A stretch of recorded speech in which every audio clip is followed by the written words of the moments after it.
Stream keeps going down for some reason. All right. This is the 55 pounds, 24.95 kilograms.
Now, like I was saying, I just think it's important sometimes to acknowledge that it can suck.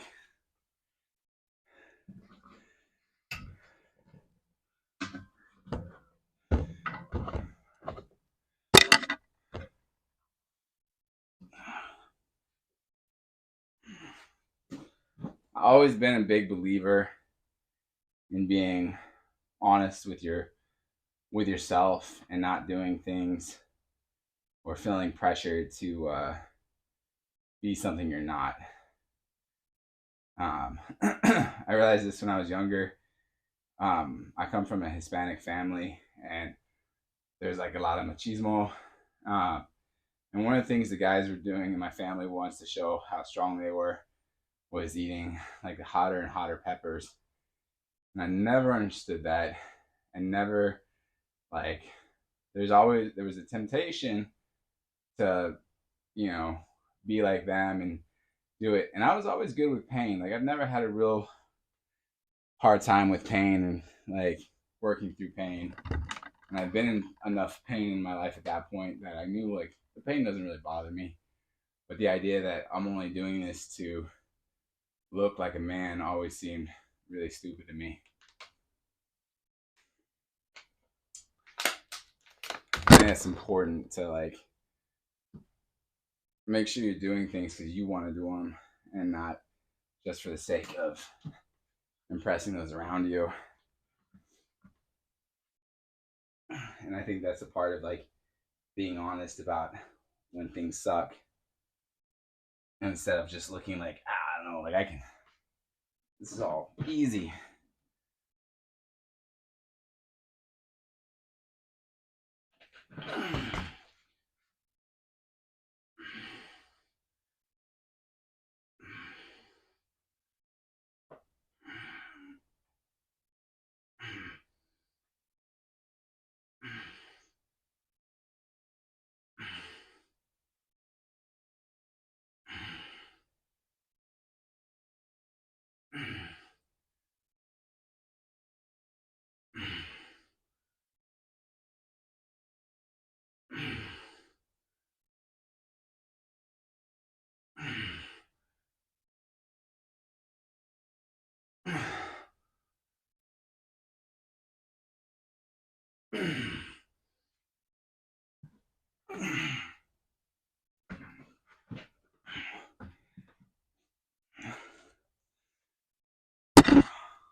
That's one of my goals in doing this as well. Is just kind of making it so that the average guy, the average person, feels like they could do it too. That none of this is so crazy that you couldn't pick up, you know, a set of dumbbells and do it yourself. So that is the, you know, the thing that I want. I want guys that are not in great shape, that struggle with time because they work hard or they have kids, you know, to look at the what I've done and feel like they could do it too. The last thing I want is for someone to look at it and just be like, "Oh, I can never do that." You can. It's not nothing I've done is so incredible that you know you couldn't do it.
What's up, white tighties?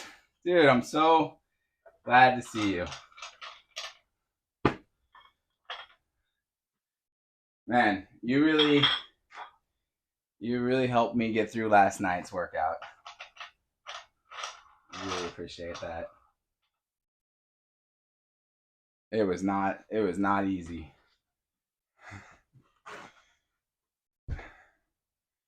I was dragging butt. Like, I was talking about this, like, I don't know if you heard me talking like a minute ago, but just about it's getting, it's getting harder. Like, I'm really sore, man. And the like cutting weight, I think, is definitely affecting my muscles recovery. I need to eat more eggs and beef. But man, like, it's definitely been like a rough week for being motivated. But you like helped last night, man. Just hanging out with me. It was nice. Really appreciate it.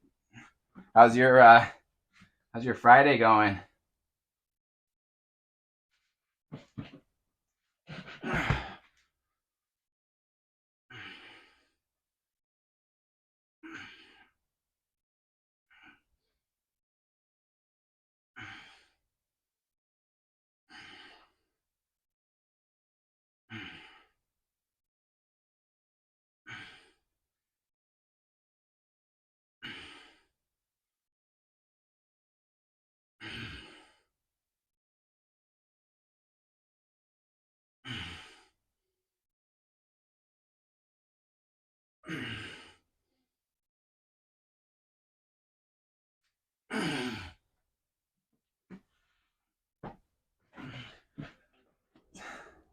Taiwan says, it's all right. Been really slow today. I'm trying to log off a little early to get out. Uh,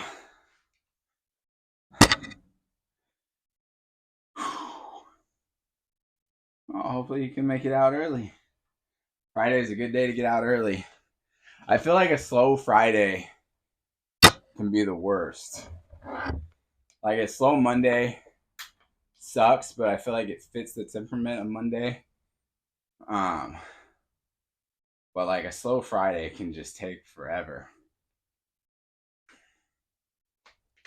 Tell you though, if you ever want a job that flies by the fastest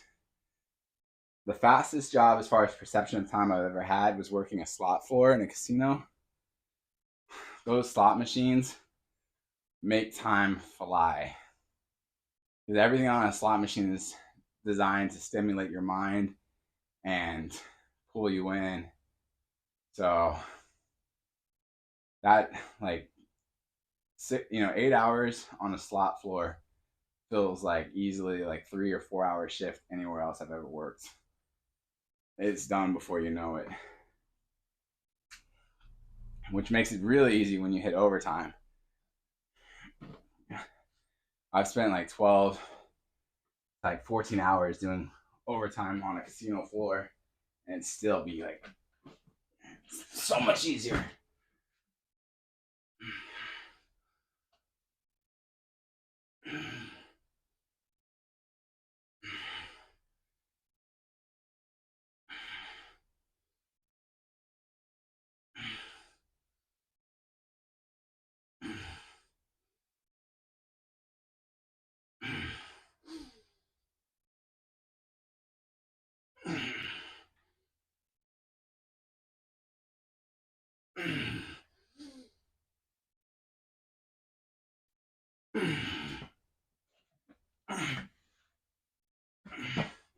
Of course, I'm a sucker for overtime. If you start paying me overtime, like, I love it. Time and a half, golden, man. You give me time and a half, I'll stay. If it triples into double time, like, you're gonna have to pry me out the door. The longest shift I've ever worked in my life was 23 hours, and I was like really hoping to bump past the 24-hour mark. But I had class, so I had to go. But 23 hours is the longest shift I've ever worked.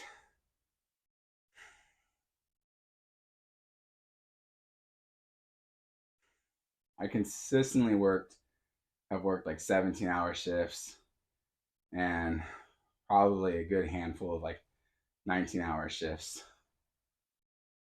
I don't think I could count how many 12-hour or 15-hour shifts I've worked.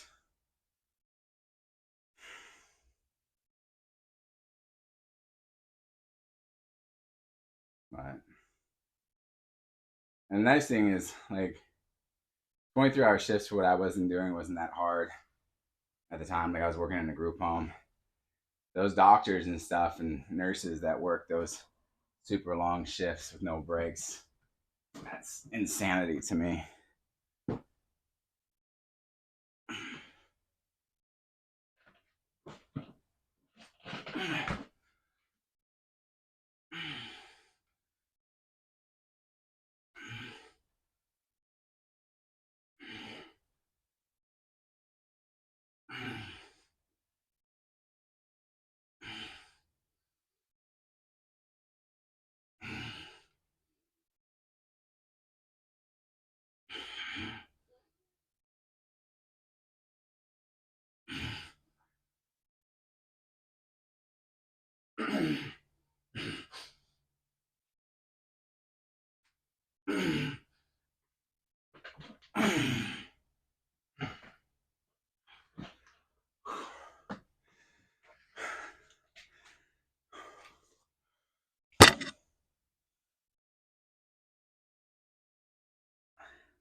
Those long shifts were good though, because it made it. I think made the first couple of years of parenting easier. I know why you're tired. You said you're not looking to have kids. I'll tell you what, man. Like, you go through like days of just feeling like a zombie when you have kids. Your sleep gets all choppy. Even if they're not waking you up, the first like few weeks of having them home, even when you don't wake up, they don't wake you up. You wake up and have to go like check on them and make sure they're still breathing or they're not cold. But I became a master swaddler.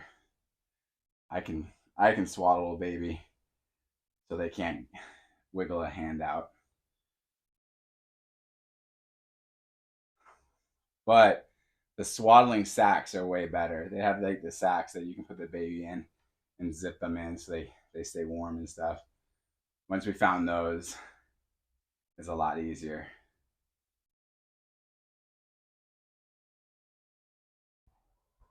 But when you don't swaddle them right and you wake up and check on them and they've got like one arm out and that little baby hand is cold, you get a little paranoid. Like I said before, I'll never forget how much time I spend like Googling how often a baby's supposed to breathe when they're sleeping. And you like double check the numbers and you sit there and you keep counting and counting and checking your watch just to make sure everything's okay. The joys of parenting.